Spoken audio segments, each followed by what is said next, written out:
Bon instant, bon dia, bona tarda, bon moment, sigui el que sigui en el que ens sintonitzeu o ens mireu o ens escolteu.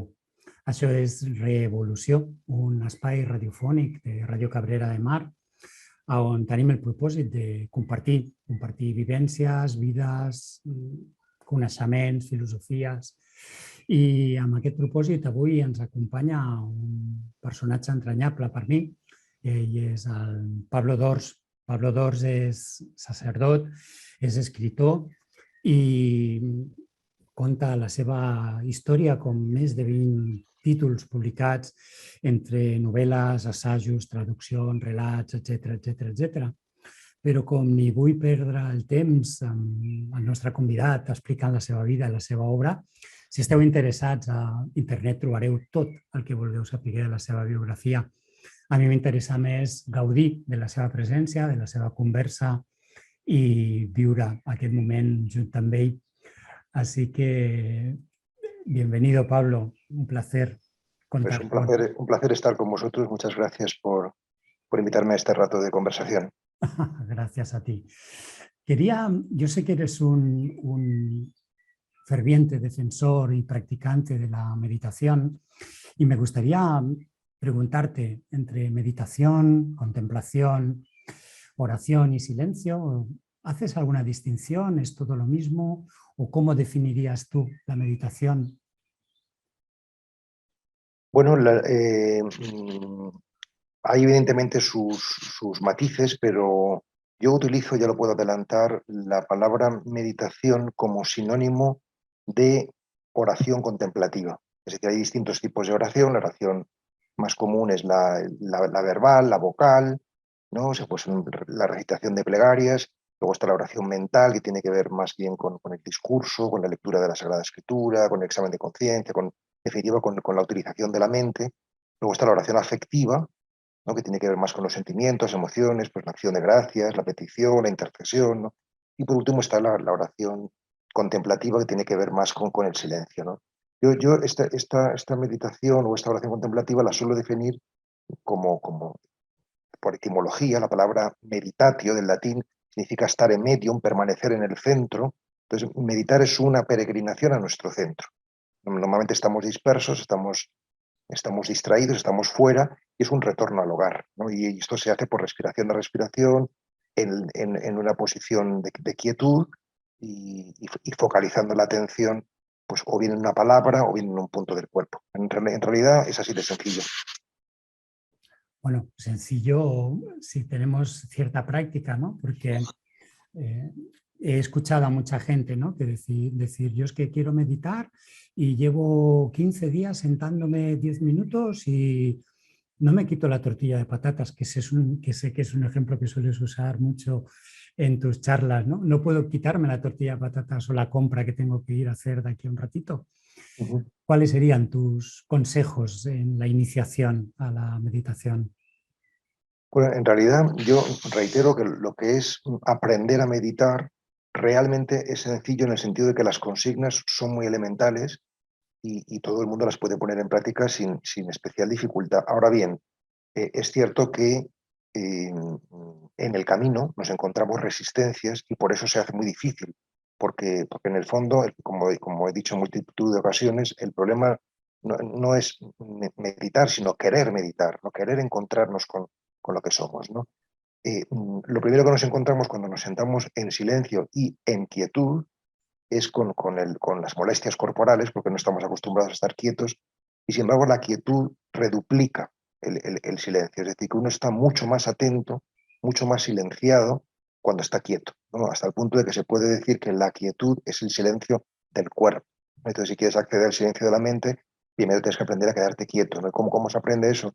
Pues sencillamente entrenándolo, no hacer caso de los picores o de los dolores, sino casi todas nuestras perturbaciones físicas son pasajeras, es decir, son fantasmales, incluso fantasmagóricas, desaparecen si no les prestamos atención, ¿no? Luego, en segundo lugar, te encuentras con lo que tú estás diciendo, que es la distracción mental. Evidentemente tenemos mucho ruido en la cabeza, mucha dispersión, y entonces eso se nos aparece continuamente, ¿no? Entonces, frente a esto, y esta sería un poquito la contestación, Yo siempre suelo decir que el ideal no es el control absoluto de la mente, sino la absoluta aceptación de lo que la mente es, que es diferente, ¿no? Es decir, que el oficio de la mente es pensar y por tanto siempre vamos a tener un parloteo interior, pero si trabajamos con una serie de pautas que, repito, que son muy, muy básicas y muy, muy sencillas, ese ruido va a seguir, pero te va a disturbar menos. Y va a haber más espacio entre un pensamiento y el otro, ¿no? Y por tanto vas a tener un descubrimiento de tu interioridad. Yo creo que, no sé si estás de acuerdo conmigo o no, muchas veces esas mismas resistencias que encontramos en ese querer meditar, eh, tal vez vienen más porque no estamos acostumbrados a ver qué es lo que hay ahí dentro y nos da a veces como miedo, ¿no? Ver eso, ¿no? Que dices, bueno, tenemos muchos, ¿no? Tal vez tenemos la idea de que somos malos y luchar contra esa idea o enfrentarnos, como tú dices, a esa Yo idea. creo que la principal dificultad, pues eso por supuesto, ahora si quieres hablamos de todo eso que nos cuesta aceptar y todo eso, pero lo principal es comprender que la meditación, es decir, sentarse en silencio, buscando el silenciamiento, eso es una forma de autoconocimiento. O sea, igual que uno se autoconoce pues estudiando o leyendo o conversando o viajando, ¿no? Pues también se conoce con el silencio, ¿no? Lo que pasa es que el silencio es un conocimiento por la vía de la resta, por quitar, no por la vía de la suma, no por sumar, ¿no? Y entonces a eso es a lo que no estamos acostumbrados, ¿no? Eso es lo primero. Lo segundo es, además de comprender que es una forma de autoconocimiento, lo que nos hace sentirnos incómodos en la meditación es que siempre tenemos afán de rendimiento. Es decir, nos parece que el tiempo hay que aprovechar. Entonces, estar ahí sin hacer nada en particular, ni siquiera descansando, porque realmente es una relajación vigilante, tenemos que estar atentos, pues entonces nos ponen nerviosos porque no sabemos, nos da la impresión de que estamos pues derrochando en fin, el tiempo, ¿no? Cuando el tiempo, yo siempre digo que no es para aprovechar, sino para vivir, ¿no? Que es diferente, tienes que estar apretando, no se trata de apretar, sino todo lo contrario, de soltar, ¿no? Y, y esto es un obstáculo muy, muy grande, pero y luego también un tercer obstáculo es que, no sé, es como si uno da clase de guitarra y pretende tocar la guitarra sin que le digan cómo se hace. Pues seguramente pues tardará mucho o no lo conseguirá nunca. Entonces yo creo que seguir un camino, unas pautas, un manual, una persona de la que tú te fíes, yo creo que eso es inteligente. Es inteligente porque por lo menos para dar los primeros pasos y encaminarte y saber de qué se trata, porque si por ejemplo no te dicen recita una palabra, un mantra, ¿no? Por lo menos, si sabes que tienes que recitar un mantra, una palabra sagrada, pues ya por lo menos tienes algo que hacer, ¿no? Pero si no simplemente respirar y asistir a la turbulencia mental, pues eso no nos pone muy nerviosos y digo, pues esto no me sale, claro, porque no sabes que hay que recitar una palabra, por ejemplo, ¿no? Que es una de las formas, una de las técnicas de muchas escuelas meditativas, entre otras la mía, Uh -huh. Sí, y tal vez influya, ¿no? No sé si qué opinarás, esa cultura de conseguir, ¿no? Que parece que tengamos que conseguir lo que sea, ¿no? Y que tenemos que sentarnos a meditar y hay que conseguir, no sé muy bien, ¿no? Entonces, también lo podemos vivir como un obstáculo, ¿no? Más que esa entrega, ¿no? Y ese conocimiento, ese intento de conseguir, ¿no? También puede ser un obstáculo. Sí, sí que estamos un poco obsesionados con la meta y esa obsesión, no sé, pues yo qué sé, alcanzar el nirvana o la iluminación, ¿no? Como se dice hoy habitualmente, pues entonces, eso nos puede paralizar, ¿no? O sea, no sé, hay tantos ejemplos que se pueden dar, por ejemplo, en el ámbito de la escritura, yo que me dedico a escribir, ¿no? Pues si estás demasiado obsesionado con el libro que quieres escribir, no disfrutas de la escritura, del camino, ¿no? Porque si es un libro, normalmente a mí los libros me llevan un par de años, ¿no? O sea, pues no puedes estar tanto pensando siempre solamente en el resultado final, porque entonces no disfrutas del camino, ¿no? Es decir, que es cierto que hay que tener un ojo en el horizonte, pero el otro ojo tiene que estar en lo concreto, en la realidad, en el día a día, de lo contrario, pues no sé, no se avanza. Normalmente cuando, al menos durante una época importante de nuestra cultura, se asoció totalmente la meditación a los chinos, ¿no? O a los extranjeros o a Oriente. Pero tú, en cierta manera, creo que estás fomentando una meditación más afín a nuestra cultura, ¿no? Judeocristiana. ¿Has tenido que hacer muchos cambios ahí? ¿Ha sido importante? ¿Ha sido fácil? No, esto es una pregunta que me gusta mucho porque evidentemente hay un problema, y es que prácticamente casi todo el mundo asocia la meditación con el mundo del yoga, del zen, y en definitiva con el mundo oriental, extremo oriente, ¿no? Y es cierto que ellos tienen una tradición meditativa muy sólida, porque claro, Buda pues es el origen de la meditación, ¿no? Y evidentemente pues es oriental, ¿no? Ahora bien, yo lo que he descubierto después de haber transitado también esta vía oriental, aunque yo sea cristiano y sea sacerdote, pero yo durante 7 años estuve yendo a distintas escuelas de meditación zen. El zen me devolvió mi propia tradición cristiana y me hizo descubrir que dentro de la propia tradición cristiana occidental existía y existe una tradición silenciosa, de conocimiento silencioso, ¿no? Que es verdad que es una tradición más bien marginal, o más bien subliminal, o más bien poco transitada, pero existe, ¿no? O sea, yo, de hecho, cuando me preguntan, así de manera más técnica, suelo decir que yo practico el esicasmo.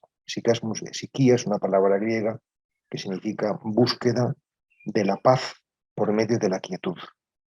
Y esto es una corriente espiritual dentro del cristianismo que surgió en torno a los siglos V, VI, VII, en el Oriente cristiano, es decir, en Grecia y en Rusia, ¿no? Un poco como herederos de los padres y madres del desierto, que fue la primera corriente espiritual del cristianismo, ¿no? Ellos ya practicaban la quietud, el silenciamiento, hasta seguramente porque hubo algún contacto entre los monjes cristianos y los monjes zen, ¿no? Hasta el punto que se ha dicho que el esicasmo es el injerto del zen en el cristianismo. Entonces yo me remonto un poco a esa tradición que en el fondo tiene mucha afinidad por ejemplo, con el mundo del zen que estoy citando, ¿no? Pero también tiene sus diferencias, porque evidentemente el modo de entender el universo pues es diferente en el budismo, en el taoísmo, en el cristianismo, ¿no? Pero lo que es la práctica es bastante parecida, bastante parecida. Y bueno, yo lo que hice hace 8 o 9 años fue fundar una asociación que se llama Amigos del Desierto para dar a conocer esta tradición contemplativa de origen cristiano, que por cierto, muy importante, se puede practicar, seas tú cristiano o no lo seas, ¿no? Igual que yo practiqué el zen no siendo budista, pues también esta meditación cristiana o contemplación la puede uno practicar aunque no sea confesionalmente cristiano. Y de hecho en la red de meditadores una buena parte no son creyentes, y bueno, yo creo que la gran mayoría no son particularmente practicantes, ¿no? Aunque sean creyentes, ¿no? Es decir, que esa apertura, esa búsqueda en el silencio, pues es universal. Evidentemente. De hecho, escuchando tus palabras, recordaba una entrevista que tuvimos con Andrés Barquero. Él es filósofo.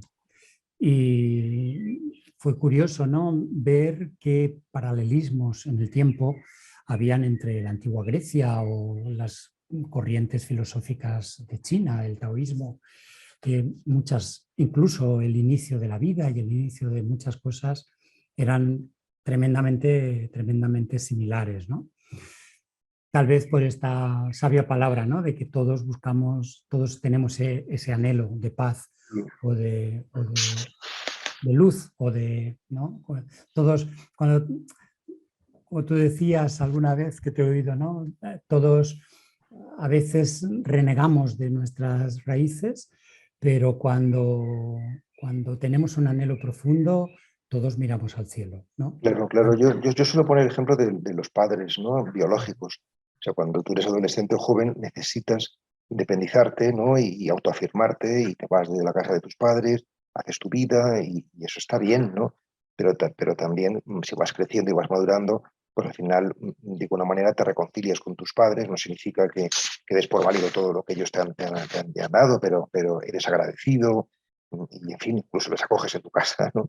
Pues Pues yo creo que con la evolución espiritual pasa exactamente igual. O sea, decir que es comprensible que uno sienta necesidad de independizarse, de salir, de romper el cascarón, bueno, pues todo lo que nos han ido formando, en este caso, pues en el mundo cristiano, por mediación de la Iglesia, pues a lo mejor cosas que no nos han gustado o que nos han parecido muy discutibles, hemos sentido necesidad de distanciarnos, y está bien, pero también llega un momento donde tenemos que mirar con respeto y con amor a quienes nos han precedido, porque seguramente ellos lo han hecho lo mejor que han podido, igual que también nosotros lo hacemos lo mejor que podemos, ¿no? Y bueno, evidentemente. pues seguramente han cometido muchos errores, igual que seguramente también los cometemos nosotros, ¿no? Y ya veremos la historia, quién dice que ha cometido más errores, ¿no? Eso es, ¿no? El tiempo nos pondrá a cada uno en Sí, nuestro lugar, ¿no? Supongo. y es. Yo tengo el placer de estar leyendo uno de tus últimos libros, de la biografía de la luz. Permíteme que te felicite personalmente porque me está encantando.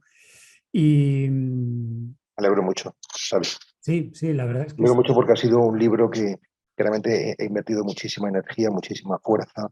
Ujú. Bueno, ahora no sé si lo vas a contar tú, pero vamos, en definitiva es un libro que es el resultado de muchos años de práctica de silencio, porque el silencio lo que te hace es que te hace ver las cosas de manera diferente, más profunda, y en este caso, pues a mí me ayudó a leer la palabra del Evangelio en este caso, desde una óptica para mí insólita, que no la conocía, ¿no?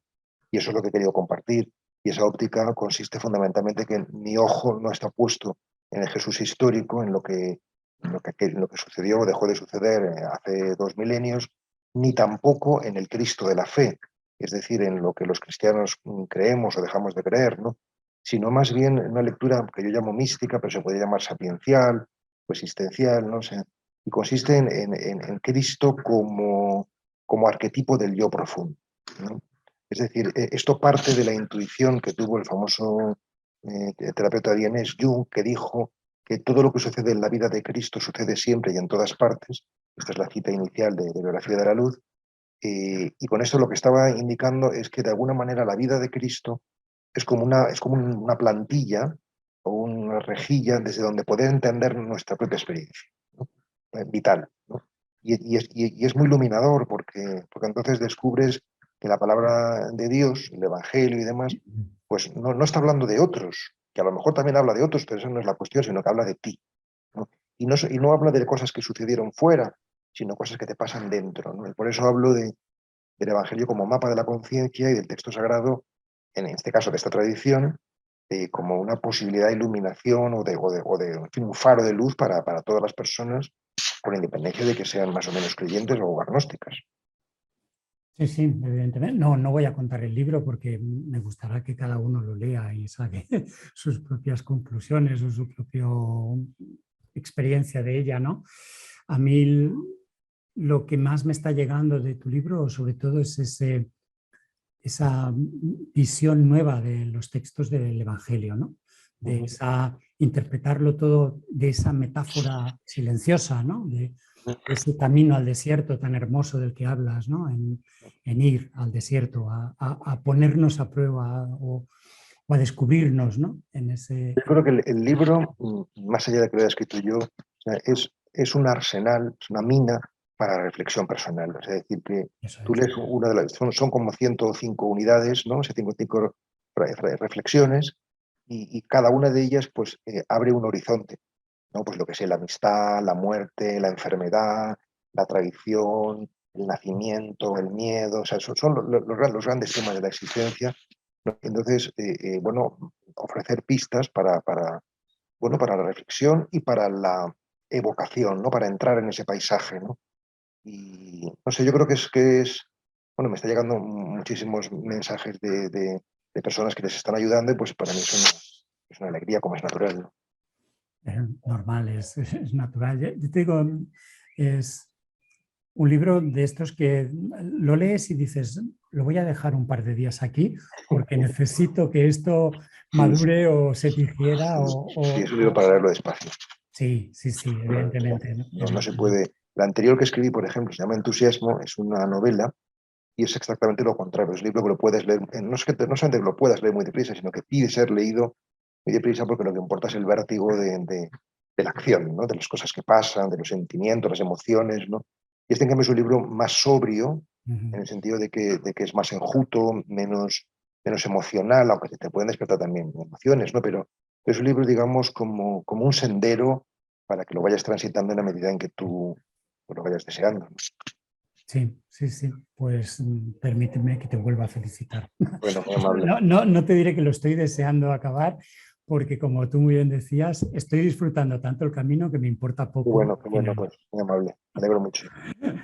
Antes has mencionado tu, no sé si es algo que tú has creado, los Amigos del Desierto, esta red de meditadores, o simplemente te has añadido o le has dado alguna forma. Sí, yo soy el fundador de este movimiento, ¿no? El movimiento de la quietud. Nos juntamos para estar quietos, ¿no? Y en silencio, ¿no? Y la verdad es que, bueno, hoy por hoy es mi trabajo principal, además de escribir y meditar, ¿no? O sea, porque bueno, han ido surgiendo distintos grupos. En Cataluña hay varios grupos en distintos sitios, además de Barcelona, también en otros sitios. La verdad es que ahora mismo en Vilafranca de Penedès hay uno, por ejemplo, y en algún otro sitio más. Secretamente te diré que pertenezco a uno de ellos. No se Vale, lo vale, digas a nadie. vale, vale. Vale, ¿cuál estás tú? Bueno, es un grupo que está en Facebook Ah, del desierto vale, vale, vale. y sé que se reúnen los jueves, si no me equivoco mal, a hacer meditaciones. Yo tenía intención de ir hoy, pero tenía otra Sí, entrevista contigo, sí, con lo bueno, cual probablemente el jueves próximo. llamamos Seminario de Silencio y es una asociación, ¿no? Que busca la profundización y la difusión de la tradición contemplativa, ¿no? La profundización es decir, que busca que realmente lo que intentamos es enseñar la práctica meditativa y profundizar en ella al máximo. Y por tanto, digamos que el compromiso moral para ser amigo del desierto es sentarnos todos los días 25 minutos, ¿no? Como mínimo. O sea, este es como el compromiso un poco moral, ¿no?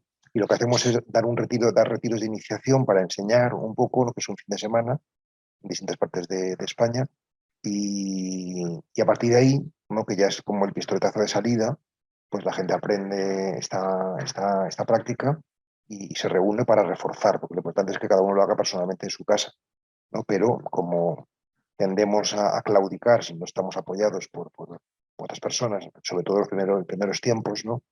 Pues son grupos semanales que a veces son pequeñitos, de 8 o 10, a veces más grandes, dependiendo de cada ciudad, ¿no? Y nada, es una experiencia muy bonita, muy hermosa. Tu compañía daría para mucho ratito, pero desgraciadamente o es así, tenemos como un límite de tiempo. Pues Entonces, muy bien. me Yo gustaría, encantado de estar un ratito con vosotros. Además, creo que lo bueno, si breve, dos veces bueno, ¿no? ciertamente, ciertamente, me gustaría darte estos últimos minutos que tenemos de programa para que nos explicaras en primera persona qué hizo contigo la meditación. Yo no lo haría en pasado, yo lo haría en presente. ¿Qué está haciendo, ¿Qué no? está haciendo contigo la meditación? Más que nada porque con lo que contigo está haciendo la meditación hoy, tal vez a alguien le apetezca, entonces le Sí. podrías dar así de refilón un consejillo para Yo empezar. no quiero hacer falsas promesas, Vale, porque el camino de la meditación es largo y sinuoso. Es decir, yo creo que los frutos no se cosechan a corto plazo, desde luego, sino más bien a medio o a largo, ¿no?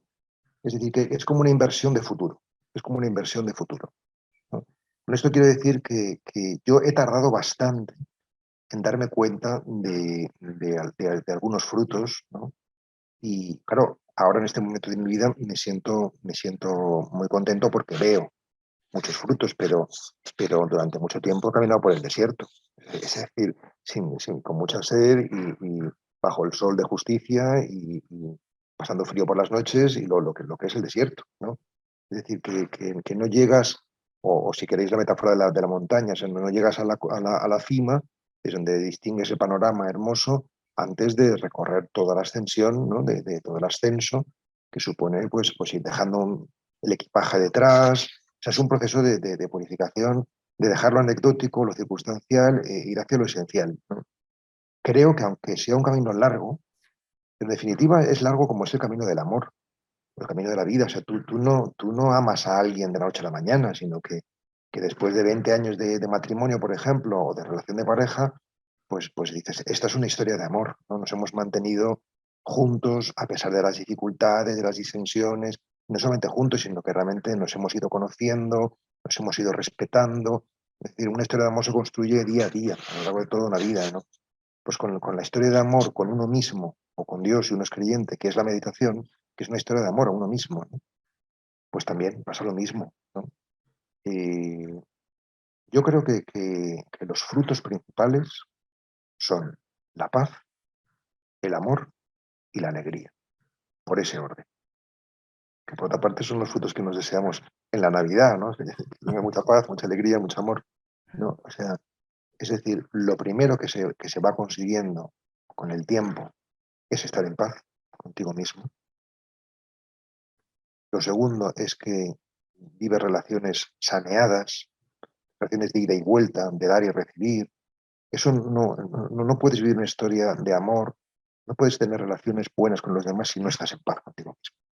Si no estás en paz contigo mismo, sin quererlo vas a utilizar a los demás, ¿no? Para estar tú bien, ¿no? O sea, para tapar tus necesidades. Y entonces ya las relaciones están pervertidas, ¿no? Entonces, primero la paz, luego el amor, ¿no? O sea, y cuando tienes relaciones sanas, desinteresadas, gratuitas, nobles con los demás, ¿no? De ahí viene la verdadera alegría, ¿no? O sea, de ahí viene la verdadera alegría, ¿no? Entonces, claro, sí, dicho así suena muy bonito, pero es un largo ascenso. Es decir, bueno, en realidad yo llevo con intereses espirituales desde que era un adolescente, ¿no? O sea, pero es verdad que con este camino en concreto del silenciamiento, pues llevo algo menos de 20 años, ¿no? Como 17, 18 años, ¿no? Y la verdad es que no me arrepiento porque creo que lo más importante de mi vida ha sido esto, de que yo, en torno a los 40, decidí sentarme todos los días en silencio un rato. Eso creo que ha sido lo más determinante de todo, más incluso que el hecho de que haya escrito desde los 30 años también, me determiné a escribir todos los días, escribo un par de horas, ¿no? Eso ha sido también muy decisivo en mi vida, pero creo que lo del silencio ha sido lo que ha permitido, ¿no? Que la palabra escrita y la palabra hablada tenga más fuerza, sea más auténtica, tenga más, haga diana en el corazón del lector o del oyente con más fuerza. Ciertamente, hermosas palabras. Bueno, Paz, amor y alegría. No están mal, sí. no están mal.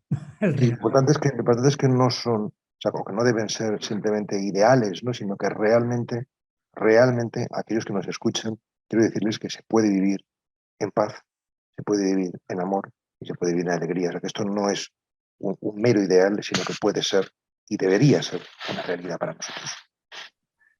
La verdad es que tal vez veríamos el mundo de otra manera, ¿no? Desde esa Sin duda, paz, ese amor, esa alegría. sin duda.